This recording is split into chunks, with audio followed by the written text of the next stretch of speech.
अपना ये प्रोग्राम गुज़िश्ता 12 सालों से अंजाम दे रहे हैं, जिसमें हम हर तरह के जुर्म को बेनकाब करते आए।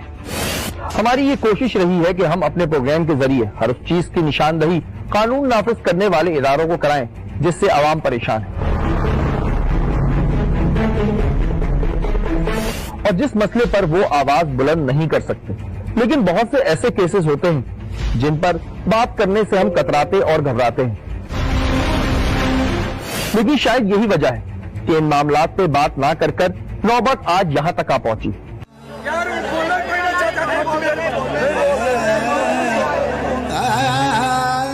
इस माशरे में हम जहां रह रहे हैं वहां पहले खवातीन की इज्जत महफूज नहीं थी,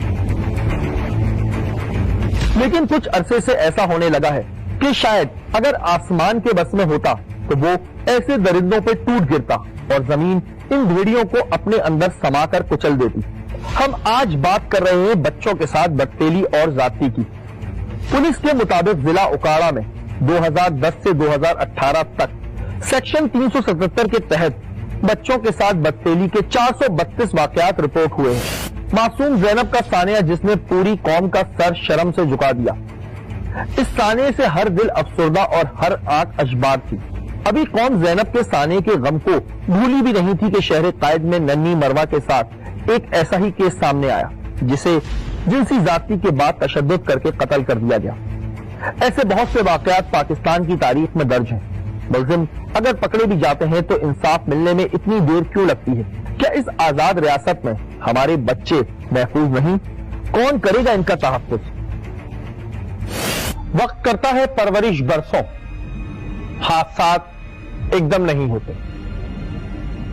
ये कोई पहला वाकया नहीं जिसे हम कवर कर रहे हैं। जब भी इन वाकयात के बारे में सोचो तो रोंगटे खड़े हो जाते हैं। जैनब हो या मरवा, नाम बदलते हैं और फूल मसलते रहते हैं। अगस्त 2015 में कसूर में एक वाकया पेश आया जिसने पूरे मुल्क को हिला के रख दिया। आइए आपको उसकी कुछ झलकियां दिखाते हैं। ऐसी खबर जिसने न सिर्फ टीम टारगेट को हिला के रख दिया बल्कि पूरे पाकिस्तान को इस साने ने झंझोड़ के रख दिया। मासूम बच्चों के साथ जाती और फिर इन्हें ब्लैकमेल करके ना जाने क्या क्या करवाया जा रहा है। इस खबर के साथ ही टीम टारगेट ने अपने सफर का आगाज किया कराची से कसूर की जानिब। कसूर के इलाके हुसैन खान वाला में यह वाकया पेश आया। वहां पहुंचे तो मंजर कुछ और था। हर तरफ टीवी चैनल्स की डीएसएनजियां मौजूद थी, पुलिस की एक बहारी नफरी मौजूद थी। फिर पता चला कि वहां पर आईजी साहब आने वाले हैं। हमने सोचा कि इब्तिदा पुलिस से की जाए क्योंकि वो ही हमें सारी सूरत हाल से आगाह कर सकती है। इतनी देर में हमारी नजर वहां के डीपीओ पर पड़ी जिससे हमने बात करना चाही, जिस पर उन्होंने हमसे माजरत कर ली और आगे बढ़ गए। थोड़ा सा मौका दे दें आप अपने अटेंड करना जी। आई थिंक यहाँ पे थोड़ा सा प्रॉब्लम ये हो रहा है कि वो मौक़िफ़ नहीं दिया जा रहा है।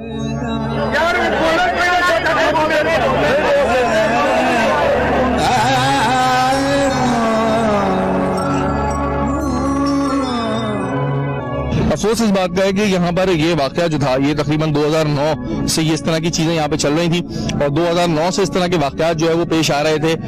जब कंप्लेन की गई तो हमारी जो सोर्सेज हैं उन्होंने बताया कि जब कंप्लेन की गई तो पुलिस के पास जब गए तो उन्होंने ना सिर्फ उन्हें भगा दिया बल्कि इनफैक्ट जो लोग इस काम में मुलव्वस थे उनको उनकी इन्फॉर्मेशन दे दी, जिसके बाद से जो है वो उनमें खौफ व हरास फैल गया। फिर बहरहाल जब से ये चीज मीडिया पर आई उसके बाद एक बड़ी हाईलाइट हो गई और उसके बाद अब यहाँ पर सारे लोग आना शुरू हुए। यहाँ पे जब ये काम होता रहा तो हमारे मतलब गांव के जो मोहतबर लोग हैं उनके बच्चे भी कुछ शामिल हैं, तो यहाँ पे बच्चों को लेके जाते रहे, वहाँ पे ड्रग मतलब पिला के या इंजेक्शन लगवा के सब कुछ वहाँ पे करवाते रहे। ये वो नशा आवर टीके हैं, ये वो नशा आवर चीजें हैं जो बच्चों को यहाँ पर लाके दी जाती थी। आप ये देख सकते हैं, ये वो कुआं है जहाँ पर ये लोग लाकर बच्चों को क्या किया करते थे, मुझे कौन बताता? रस्से से लटकाते थे। ये जलाकर वीडियो बनाई जाती थी। ये जलाकर अगर एचडी या पिन कैमरा ना होता मोबाइल साइड पे रखकर ये स्क्रीन जलाकर ये फ्लैश लाइट है, ये सिंगल है, इसके साथ बच्चों को बांधा जाता था इसके साथ और उनके साथ ज्यादती की जाती थी। के सारे वो बच्चे थे जो आईजी साहब से मिलने आए थे जिनकी नहीं सुनी गई, जो बेचारे बैठे थे और किसी मुझसे इन्होंने बात करने से मना कर दिया था काफी देर की यकीन दहानी के बाद, और ये इस तरह इनके अंदर खौफ है। आप लोगों के घर वालों को धमकियां मिल रही है? जी सब जी, यहाँ तक कि जब हम FIR लेके थाना गंडा सिंह गए तो वहाँ का SHO हमारी वीडियो बनाकर उनको देता था। बच्चों से बातचीत करने के बाद हमें सारा माजरा साफ साफ नजर आ रहा था। ये था सानिया कसूर, लेकिन कानून उस वक्त भी हरकत में ना आया। अफसोस की बात यह थी कि बच्चों के साथ बदतमीजी की जा रही थी और उसकी वीडियो बनाई जा रही थी। पुलिस अपना मौक़िफ़ देने से कतरा रही थी क्योंकि उनके पास कोई जवाब ना था, लेकिन ये वाकयात रुकते ना रहे। FIA साइबर क्राइम कराची ने एक बड़े गिरोह को बेनकाब किया। आज के दौर में जब सोशल मीडिया का इस्तेमाल तेजी से बढ़ रहा है, गाड़ी चाहिए हो या मकान, हर चीज आपको बआसानी मिल जाती है, मगर यहाँ एक ऐसा गिरोह सरगर्म है जो आवाम को लूटने के लिए सोशल मीडिया का सहारा लेता है। माजी में हम आपको इसकी हकीकत भी दिखा चुके हैं, मगर सोशल मीडिया के जरिए अब तो जाली जॉब भी ऑफर की जाती हैं, जिस पर ज्यादातर नौजवान ही मुतासर होकर अप्लाई करते हैं और फिर इन्हें बुलाकर इनके साथ क्या किया जाता है इसका आप तसव्वुर भी नहीं कर सकते। नई नई पेजेस के ऊपर जो है वो जॉब्स के जो है इश्तिहार दिए जाते हैं। सबसे बेहतरीन तरीका किसी भी जॉब को अप्लाई करने से पहले उनकी वेबसाइट को देखा जाए, उनके रिव्यूज पढ़े जाएं। समाजी राब्तों की वेबसाइट के ऊपर सबसे बेहतरीन तरीका है उनके रिव्यूज के जरिए से पता चल जाता है कि वो जालसाज हैं, उनकी क्या वर्थ है, और बच्चा जब वहां जाएगा तो कुछ सीख भी पाएगा या नहीं सीख पाएगा। बहुत सी ऐसी जॉब होती हैं जिसमें बच्चे का किरदार जो है वो मनफी हो जाता है। और फिर निशान ने जबरदस्ती मेरा रेप किया। तुम गलत काम कर रहे थे, ये वीडियो बना रहा था जी।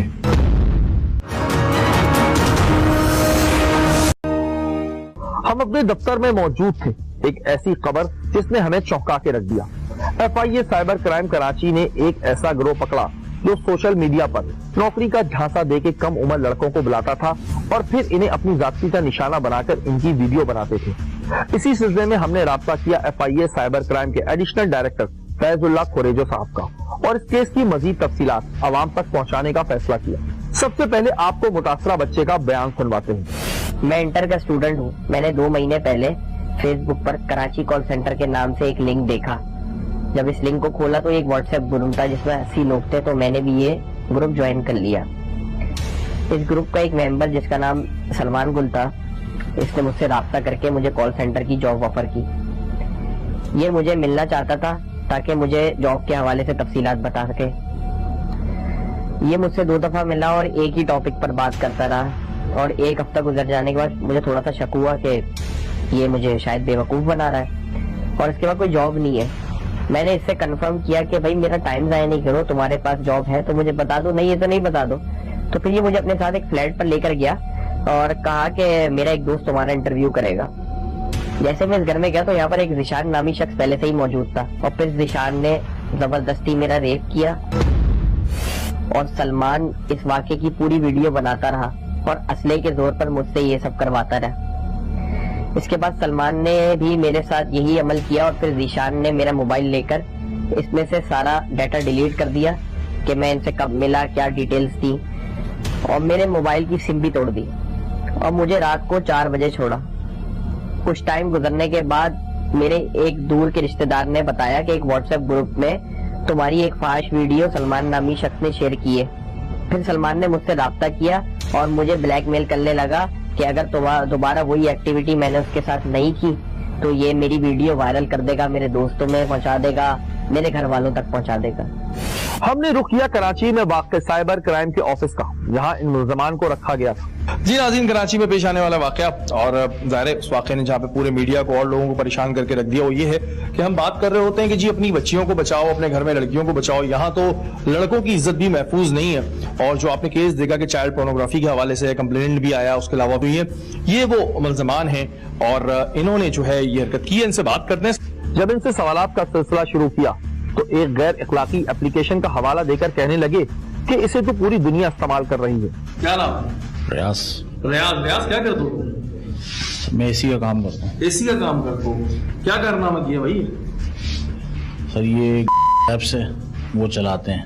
अच्छा। उसके ऊपर हम नहीं, दुनिया चला रही है। कौन सी ऐप है? ऐप से। अच्छा, इस ऐप पे आप भी हो? बिल्कुल। क्या होता है इस ऐप पे? इस पे सब उल्टे सीधे काम होते हैं। उल्टे सीधे काम होता है, तो तुम लोग भी उस ऐप पर आ गए, तुमने कहा हम भी उल्टे सीधे काम कर लें।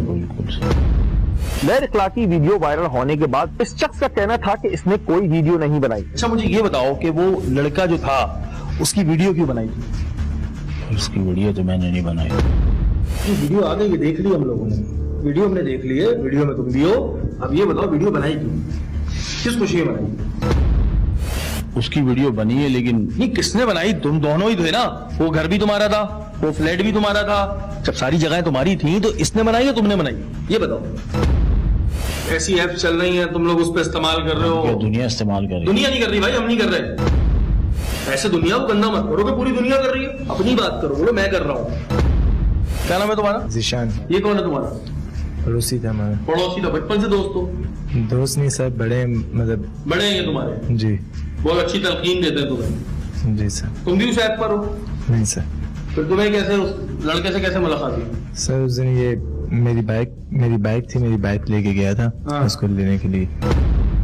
दूसरे शख्स ने इस बात का एतराफ किया कि ये जो शख्स मुकर रहा है इसी ने इस लड़के की वीडियो बनाई थी। और उसी दिन मतलब वही हुआ जो वीडियो वगैरह बनी है। किसने बनाई थी?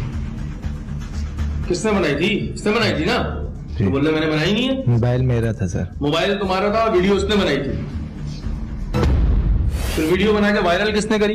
वायरल नहीं की सर। ऐसी हवा में निकल गई वो? पता नहीं सर, मैंने डिलीट कर दी थी, पता नहीं वायरल निकल कैसे गई? सबके हर किसी के मोबाइल में आ गई वो? पता नहीं सर। ये चीज 16 साल का लड़का था, 15 साल का लड़का था, तुम्हें कुछ शर्म आई? कुछ है आई? किसी का बच्चा है। तो ये जो बात होती थी कि नौकरी के जाते देके किसी को गिफ्ट के नाम पे बुलाते थे, इसके नाम पे बुलाते थे। कोई भी नहीं, मैं ना उस लड़के को भी नहीं जानता हूँ। मेरा मुझे गिफ्ट के नाम पे बुलाना बोलना होता हो गया। ऐसा कुछ भी नहीं होता। उस लड़के का बयान है जी, कॉल सेंटर का कह के बुलाया था। नहीं सर, मेरी बात ही नहीं हुई उससे आज तक। आज तक हुई नहीं है बात? एक दफा हुई थी। तो तुम्हारा मोबाइल लेके चला गया था जब वीडियो बन रही थी, तो वहां मौजूद थे? जी सर। तुम गलत काम कर रहे थे, ये वीडियो बना रहा था? जी। तो तुमने उसका ख्याल नहीं है वीडियो क्यों बना रहा? सर मैंने ही बोला था। तुमने बोला था वीडियो बनाओ, और फिर उसके बाद ऐप पे जब भेजते हो वीडियो? नहीं सर, वो कह रहा है मैं ऐप पर हूँ, तुम ऐप पे नहीं हो? नहीं सर। ये जो शख्स आप देख रहे हैं ये भी इस नेटवर्क का एक खास कारिंदा है और इस घिनौने काम में बराबर का शरीक। क्या नाम है? इख्तियार। क्या करते हो तुम? होटल में काम करते। होटल काम करते हो, मोबाइल में बच्चों की मूवीज रखते हो? है सर एक आध वीडियो खुद ही वो लड़के भेज देते हैं। कौन लड़के? तुम भी ऐप पर हो? नहीं। फिर मतलब ये वही फेसबुक से लड़के भेज देते हैं, तो 2 नंबर जो होते हैं। 2 नंबर होते हैं जो सारे तुम्हें क्यों भेजते हैं? सर सारे तो नहीं, एक आध था, उसको मैंने ब्लॉक कर दिया था। ब्लॉक कर दिया? जी हाँ। इस केस के तफ्तीशी अफसर मुमताज साहब ने हमें बताया कि ये शख्स वीडियो भी बनाता है और इसे शेयर भी करता है। मुमताज साहब जरा सा इसका रोल भी बयान कीजिएगा, ये बड़ा मासूम सा इंसान है, इसका रोल भी बयान करें। इनका रोल जो है हमें अभी और डिग आउट करना है। इनका रिमांड हमें आज ही मिला है फाजिल अदालत से।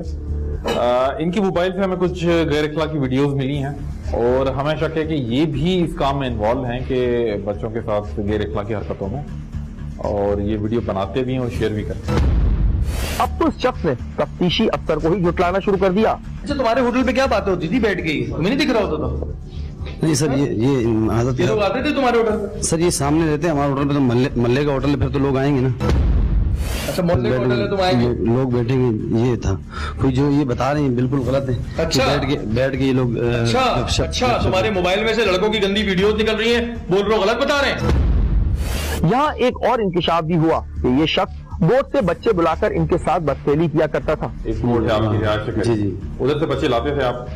जी हाँ मोहतरम, जी मैं वही बच्चे लाते थे। हाँ बिल्कुल बदसलूकी होती थी? जी हाँ, 2018 से पहले की बात है। हो रही थी? जी हाँ। इनको याद नहीं है सर, डेट और टाइम भी इनको याद है? क्योंकि उसके बाद मैं बता रहा हूँ, उसके बाद शादी होगी तो उसके बाद मैंने। तो शादी से पहले ही गलत काम करोगे क्या? नहीं बिल्कुल गलत। तुम बच्चों को लाके उनके साथ गलत काम कर रहे हो, बदफेली कर रहे हो। और वीडियो कॉल भी चलती थी आपकी? हाँ बोलो। हाँ डिपेंडेबल होता है वो, डिपेंडेबल कि भाई वो लड़का कैसे वो करता है ना, वो तो खुद ही वो करते थे। हो रही थी ना? जी हाँ। मुझे इनकी हरकतें देख के उल्टियां आ रही थी, मैं चीजें देख नहीं पा रहा हूँ। इसने इस बच्चे को ऐसा लिया है तो मेरा शक भी नहीं था कि इसके अंदर बच्चा, हम तो जिंदा बच्चे के पीछे घूम रहे हैं।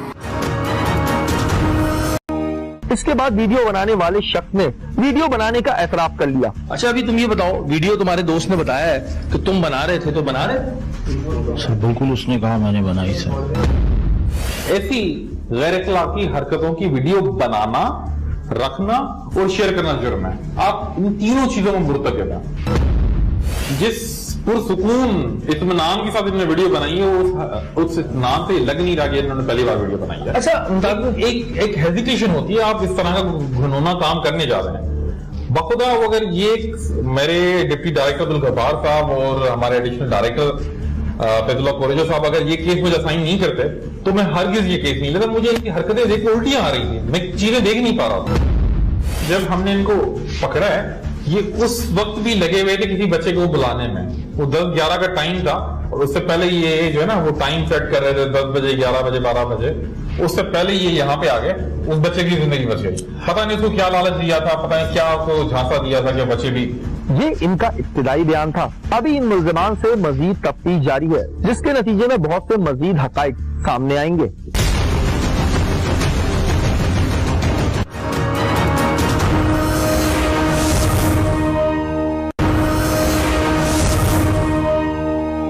इसके बाद वीडियो बनाने वाले शख्स ने वीडियो बनाने का एतराफ कर लिया। अच्छा, अभी तुम ये बताओ, वीडियो तुम्हारे दोस्त ने बताया है कि तुम बना रहे थे, तो बना रहे थे? सर बिल्कुल, उसने कहा मैंने बनाई सर। ऐसी गैर अखलाकी हरकतों की वीडियो बनाना, रखना और शेयर करना जुर्म है। आप इन तीनों चीजों में मुर्तकब हैं। जिस पुरसुकून इत्मीनान के साथ इन्होंने वीडियो बनाई है उस इत्मीनान से लग नहीं रहा कि इन्होंने पहली बार वीडियो बनाई है। अच्छा, एक हेजिटेशन होती है, आप इस तरह का घिनौना काम करने जा रहे हैं। बखुदा अगर ये मेरे डिप्टी डायरेक्टर अब्दुल गफ्फार साहब और हमारे एडिशनल डायरेक्टर फैजुल्लाह कोरेजो साहब अगर ये केस मुझे असाइन नहीं करते तो मैं हरगिज ये केस नहीं लेता। मुझे इनकी हरकतें देख के उल्टियां आ रही थी, मैं चीजें देख नहीं पा रहा था।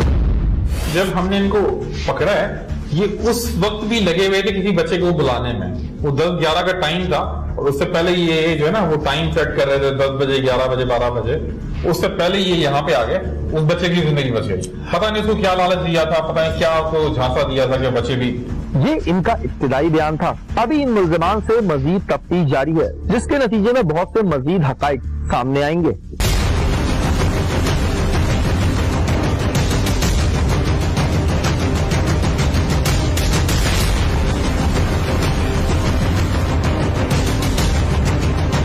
वालिदैन जब तक अगर उनके मोबाइल को चेक एंड बैलेंस में नहीं रखेंगे उस वक्त तक वो ये जान ही नहीं पाएंगे कि आपका बच्चा किन एक्टिविटीज में इन्वॉल्व है। क्या खुदा ना खास्ता वो अनजाने में किसी ऐसी एप्लीकेशन के साथ तो मुंसलिक नहीं होगी और जिसका उनको मुस्तकबिल में कोई बहुत बड़ा नुकसान उठाना पड़ जाए। अब वो नुकसान किसी भी सूरत में होता है, पैसों के उसमें हो सकता है, कोई इखलाकी वीडियोस के उसमें हो सकता है, पिक्चर्स के उसमें हो सकता है। जैसा कि हमने तवातर के साथ देखा पिछले वाकयात में भी कि लोगों की सेलफोन जो है हैक हो गए हैं, उनकी वीडियोज निकली हैं, उसमें से उनकी पिक्चर्स निकली हैं जिसके साथ जो है वो फोटोशॉप होकर उनके साथ क्या क्या काम हुआ है। तो बेहतर अमल ये है, इन तमाम हादसात और अफसोस से बेहतर है कि आप एहतियात करें और वालिदैन अपने बच्चों के मोबाइल फोन्स को देखें और उनके आइकन्स को देखें जो उनमें मौजूद होते हैं, उनके हिडन एप्लीकेशंस को भी देखें। जो पासवर्ड अगर उन्होंने लगाए हैं तो वालिदैन का काम है कि उनको चेक करें ताकि आपका बच्चा किसी मुसीबत में ना फंस सके। ये तो मुल्ज़िमान का बयान है।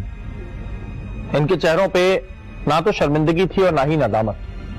ना जाने अब तक कितने मासूम लड़कों के साथ ये बदफेली करके उनकी वीडियो बना चुके होंगे।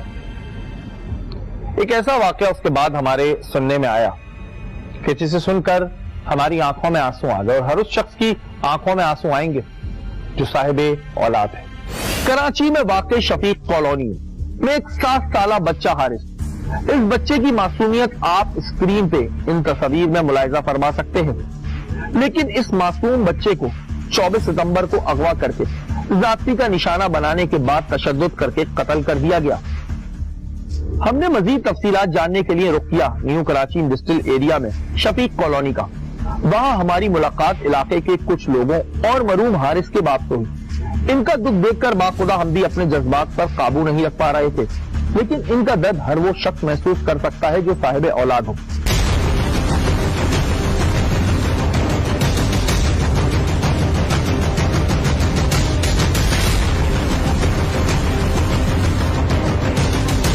जी नाज़रीन, इस वक्त मैं शफीक कॉलोनी ब्लॉक 22 में मौजूद हूँ और अफसोस ये होता है कि हम ज्यादातर जो है इस तरह के वाकयात सुन रहे होते हैं कि मासूम बच्चों के साथ ज्यादती की जाती है, उसके बाद उनको कत्ल भी कर दिया जाता है। और ये मेरा पहला केस नहीं है, इससे पहले भी मैं माजी में ऐसे बहुत से केस कवर कर चुका हूँ। और बाखुदा जब भी ऐसा कोई केस कवर करने जाता हूँ तो बड़ी तकलीफ होती है। तकलीफ यूँ होती है कि जो इस तरह के दरिंदे हैं जो हमारे माशरे में घूम रहे हैं, जहाँ एक जगह हमारी बहन बेटियां महफूज नहीं, वहीं अब हमारे बच्चे भी महफूज नहीं रहे, तो आया इन्हें सजा क्यों नहीं होती है इस तरह?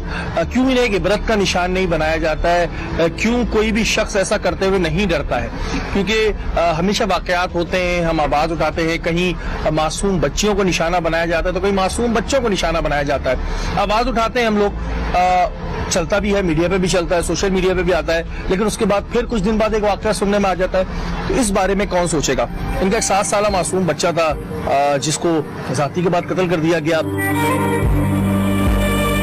थोड़ा सा इनसे भी बात करते हैं। अस्सलाम वालेकुम। वालेकुम सलाम। क्या नाम है आपका? हबीबुल्लाह। अभी भाई पहले तो बहुत अफसोस हुआ और जाहिर है एक बड़ा वाकया है। अल्लाह ताला आपको, आपके घर वालों को सब्र जमील अता फरमाए। जाहिर है जिसकी औलाद होती है, जो भी साहिब औलाद है, वो उसका दर्द समझ सकता है। थोड़ा सा मुझे बताइएगा कि क्या हुआ था, किस तरह आपको पता लगा? मैं तो सर फैक्ट्री में काम करता हूँ, मैं तो मजदूर आदमी हूँ। मैं घर पे आया तो मुझे पता चल गया कि मेरा बच्चा घर में नहीं है। तो मैं घूमता रहा। बनने का मुर्गी भी घर से गायब हो जाए तो उसको एहसास होता है। ये तो फिर भी इंसान था, बच्चा था मेरा।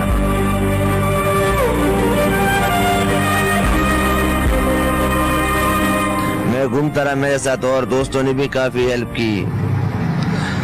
तकरीबन 12:30 बजे मुझे मेरा बच्चा मिला है। इस भाई ने देखा उसको, कातिल को। आपको किस तरह शक हुआ और किस तरह आपने किस हालत में उस बंदे को पकड़ा, किस तरह पता चला? 12:30 बजे का टाइम था। इसने इस बच्चे को ऐसा लिया है तो मेरा शक भी नहीं था कि इसके अंदर बच्चा, हम तो जिंदा बच्चे के पीछे घूम रहे हैं। उसको मैंने रोका लेकिन वो नहीं रुक रहा था। फिर मैंने जब कपड़ा उठाया उसके अंदर वही बच्चा पड़ा हुआ था। उसको होंठ है, जबान बिल्कुल काला था। उसको मैंने सवाल किया, मैंने बोला किधर से ये ला रहा है? इसके पीछे तो हम घूम रहे, थक गए सारे साथी। कह रहे थे कि गोदरे से ला। उसको मैं क्वार्टर लेके आया, इधर बिठाया। 5 सेकंड या 5 मिनट भी नहीं गुजरे, उसने एकदम बयान चेंज कर दिया। बोलते ये तो गबोल्टन थाना है, उसके पीछे कीकर है, कचरा कुंडी है, बोरी के अंदर ये पड़ा हुआ। अच्छा, उसने अपना इकबाल जुर्म कर लिया? वो तो साहब नाखून के निशान है। पुलिस वालों को तो उसने बताया कि मैंने इसके साथ ऐसे जुल्म किए, फिर इसका गला दबाया। यहाँ इंकिशाफ हुआ कि बच्चे के साथ जाती करने वाला शख्स इसी इलाके का रिहायशी था। मुझे भी कोई बता भी रहा था कि वो आपका किसी जमाने में पड़ोसी भी था। जी बिल्कुल था। वो उसको हम लोग खाना माना भी खिलाए थे। तो हम लोग बहुत गरीब आदमी है, अभी क्या करे, अल्लाह ने हमें मुसलमान बनाया है, इंसान बनाया। सबसे पहले तो इंसानियत है, उसके बाद मुसलमान ही है। लेकिन उसमें तो वो भी नहीं था, वो तो दरिंदे से भी बदतर निकला वो। और इस वक्त जो मेरी हुकूमत वक्त से दरख्वास्त है, जो मेरी आला हुकाम से दरख्वास्त है, वो ये है कि इस ऐसे शख्स को एक इबरत बनाया जाए। इनका बच्चा भी उसी तरह उनके लिए जैसे किसी अमीर का बच्चा है, जैसे सदर पाकिस्तान का बच्चा होगा, जैसे वजीर आजम का बच्चा होगा, हर किसी का बच्चा जो है बराबर होता है। तो खुदारा इंसाफ दिया जाए और उस शख्स को सख्त से सख्त सजा दी जाए और इनके लिए आसानी पैदा की जाए। अपनी हव्स पूरी करने के बाद कमजोर इंसान ला के इधर बच्चे को फेंकने वाला था। ये वीडियो इस वक्त मेरे हाथ में है, उसे देखकर जिस वक्त मेरे जज्बात हैं कि कितनी बेगैरती, कितनी बेशर्मी आ चुकी है। अभी हम बात कर ही रहे थे कि अचानक हमें कुछ ऐसी बातें पता चली जिस पर हमारे औसान कता हो गए। मासूम हारिस के साथ जाती करते वक्त इसकी वीडियो बनाई गई। ये वीडियो इस वक्त मेरे हाथ में है, उसे देखकर जिस वक्त मेरे जज्बात हैं कि कितनी बेगैरती, कितनी बेशर्मी आ चुकी है कि हम वीडियो बना रहे होते हैं मासूम बच्चों के साथ गलत काम करते हुए। पता नहीं किस दिमाग के साथ बैठे हुए ये लोग, कहां से आ रहे हैं। ना ये मुसलमान है, ना ये इंसान है। हम बात करते हैं मुसलमान होने की, अगर आप गैर मुस्लिम की बात करें वहां भी ये नहीं होता होगा जो हमारे मुल्क में हो रहा है, जो पाकिस्तान में हो रहा है। फिर भी सब खामोश है, फिर भी सब ये आवाज उठाते हैं जी। कुछ दिन की आवाज उठती है, फिर एक वाकया हो जाता है, फिर आवाज उठाते हैं, फिर कुछ दिन की आवाज होती है, फिर एक वाकया होता है। तो ये डर क्यों नहीं रहे? क्या हमारे बच्चे, क्या हमारे मासूम बच्चों को हम इस वजह से बाल पोस के बड़ा करते हैं? मैं एक बच्चे का बाप हूं, मुझे पता है कि कितनी तकलीफ होती होगी। अगर मेरे बच्चे की तरफ कोई आंख उठाए मेरा खून खोल जाएगा। तो बच्चा तो सबका भी बराबर है, इनका भी वही है, मेरा भी वही है, और बड़े से बड़े आदमी का वही है।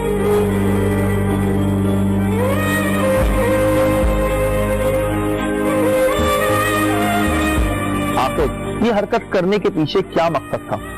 इस चीज से ये बात साफ जाहिर होती है कि ये सिर्फ जाती का केस नहीं बल्कि मामला कुछ और है।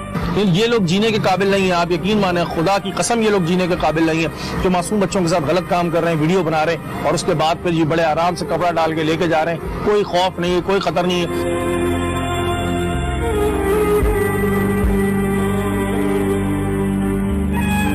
यहाँ पर मरूम हारिस की फैमिली को पुलिस की तरफ से भी कुछ तहफ्फुज़ात हमारे सामने आए। जब बच्चा पुलिस कस्टडी पे चला गया था, कपड़े समेत, चादर समेत, हर चीज समेत, उसके बाद अब एक चादर गायब है और वो पुलिस हमें कह रही है कि वो चादर हमें ला के दो।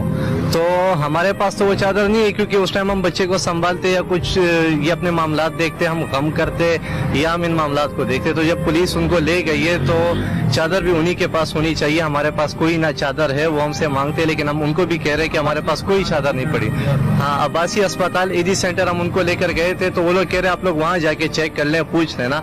हम गए भी, हमने फिर भी अपनी तरफ से मालूमात दिए, लेकिन हमें वो चादर नहीं मिली है। सबूत क्लियर है, क्लियर वीडियो मौजूद है। अब चादर का रोना रोना क्या है? ज़ाहिर है किसी के घर में वाकया हुआ होगा ना, वो चादरें नहीं संभालता, जिस पे गुजरती है ना वो जानता है, कोई चादरें संभालता नहीं घूमता है। अब अगर इन्वेस्टिगेशन ऑफिसर यही करता रहेगा कि चादर आप ढूंढ के लाए, पहले तो काम होता है इन्वेस्टिगेशन ऑफिसर का जो है वो सबूत ढूंढ रहा। अब आप इनके सर पे मत मारें कि जी जाए अब्बासी शहीद में चादर ढूंढे, वो अपना बच्चा खो चुके हैं भाई।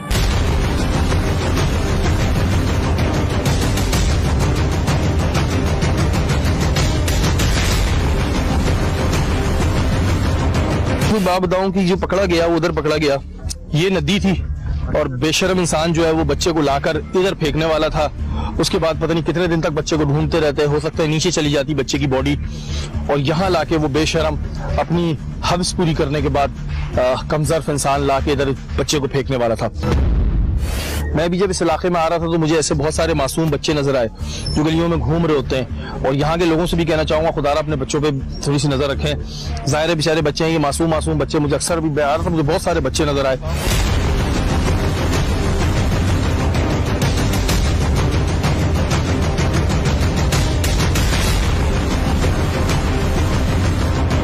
ये हदीस में आता हुआ फरमाते, जब एक मर्द किसी के साथ ये अमल करता है, यानी मर्द हो या बच्चा हो, जान लीजिए कि अल्लाह का अर्श कांप जाता है और फरिश्ते उसके किनारों को पकड़ते हैं और अल्लाह का गज़ब जलाल में आ जाता है।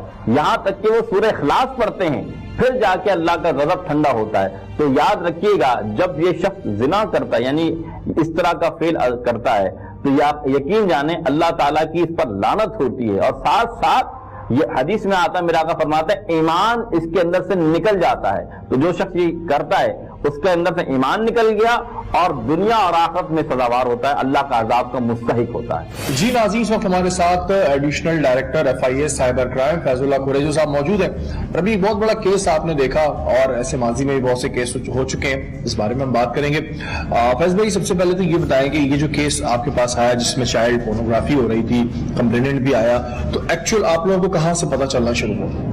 देखिए, इस केस के अंदर तो जो कंप्लेनेंट है उन्होंने अप्रोच किया था FIA को, और वहां से ये स्टोरी स्टार्ट हुई और ये पता चला कि कुछ लोग जो मखसूस टाइप की वेबसाइट्स विजिट करते हैं और ख़ास ज़हनी सोच या तवज्जो रखते हैं, उनको ट्रैप किया जा रहा है।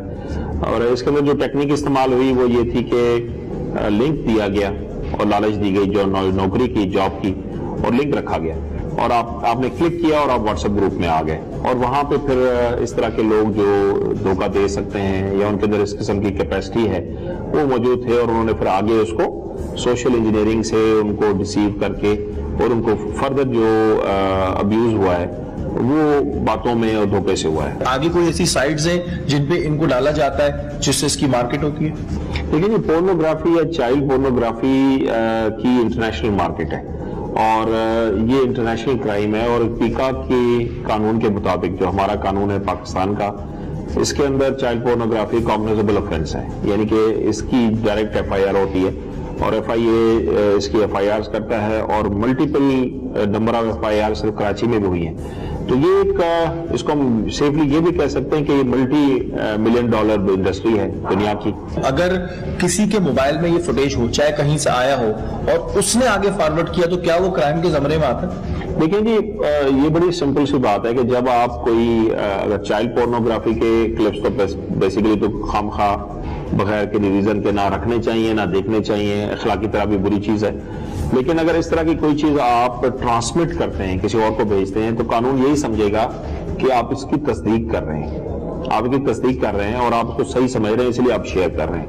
वो ना सिर्फ क्लिप नहीं, लेकिन कोई पेज, कोई फोटो, कोई फोटोशॉप की भी चीज जो है उसको भी शेयर करना क्राइम के जुमरे में आता है। तो जब कंप्लेन आएगी हमारे पास तो हम आपसे जरूर पूछेंगे, ये प्रिज्यूम किया जाएगा कि ये आपने किस किस सोर्स से ली है और आपको बताना पड़ेगा। सर ऐसी सिचुएशन में क्या करें, क्योंकि अभी भी बहुत से ऐसे बच्चे होंगे या लड़कियां होंगी जो इसका शिकार हुई भी होंगी। देखिए जी, FIA साइबर क्राइम का ये रूटीन का क्राइम है और हमने इस तरह के बहुत सारे केसेस सॉल्व किए हैं। अगर कंप्लेनेंट टाइमली हमारे पास आ जाता है और ये इतला सीक्रेटली हमें पहुंचा देता है तो हम 100% हमारी सक्सेस रेट है कि हम ना सिर्फ वो कंप्यूटर सीज कर लेते हैं, मुलजिम को गिरफ्तार कर लेते हैं, मोबाइल सीज कर लेते हैं, तो उसके बाद इसके चांसेस कम हो जाते हैं। लेकिन अगर आपने सिर्फ उस खौफ के पे डिपेंड करते हुए आपने उसको खुला हाथ दिया हुआ है मुलजिम को, तो वो फिर किसी वक्त भी ओपन कर सकता है। तो बेहतर यह है कि वो आप पे वार करें, आप FIA में रिपोर्ट करें और उसको अरेस्ट करवाएं। आखिर कब तक ये सिलसिला चलता रहेगा?